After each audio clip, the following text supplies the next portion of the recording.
અમદાવાદમાં સગીરા સાથે ગંભીર ગુના કેસમાં ભુવાની ધરપકડ કરવામાં આવી છે, જ્યાં પોલીસે ચંદ્રકાંત ઉર્ફે ચંદ્રેશ કાંતિભાઈ પંચાલ નામના 32 વર્ષીય આરોપીની ધરપકડ કરી છે. પોલીસ તપાસ મુજબ સગીરા વારંવાર બીમાર પડતી હતી. પરિવારને તેને આરોપી પાસે લઈ ગઈ હતી, જ્યાં આરોપીએ બીમારી દૂર કરવાની વિધિના બહાને સગીરાને બોલાવી પાણીમાં બેભાન કરવાની દવા ભેળવી ગંભીર ગુનો આચર્યો હતો.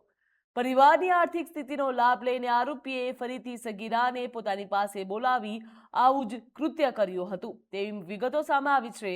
જો આરોપીએ પાડેલા ફોટા વાયરલ થયા બાદ સમગ્ર મામલો પરિવારના ધ્યાને આવ્યો હતો, જ્યાં પોલીસ ફરિયાદ નોંધાઈ હતી. તપાસમાં આરોપી અગાઉ 4 ગુનામાં સંડોવાયેલો હોવાનો અને બીમારીના ઉકેલના બહાને લોકોને છેતરીને કુલ 56 લાખ રૂપિયાની છેતરપિંડી કરી હોવાની માહિતી સામે આવી છે. તો હાલ પોલીસ દ્વારા વધુ તપાસ પણ હાથ ધરવામાં આવી છે.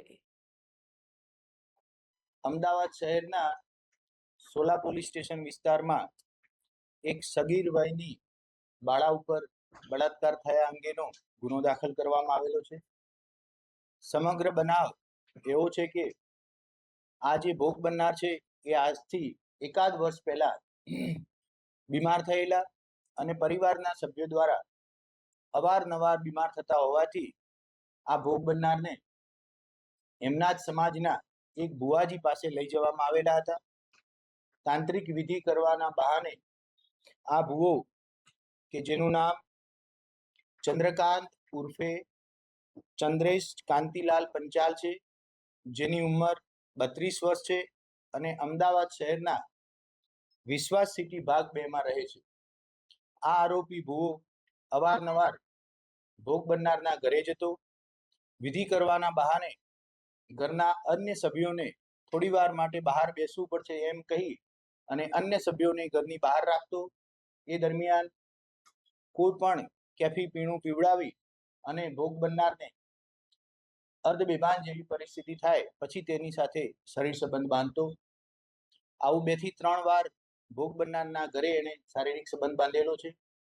ત્યારબાદ તેમના ઘરની આર્થિક પરિસ્થિતિ સારી ન હોવાથી બીજી વિધિ કરવા માટે આરોપી ભુવો ભોગ બનનારને પોતાના ઘરે પણ લઈ ગયેલ હતું.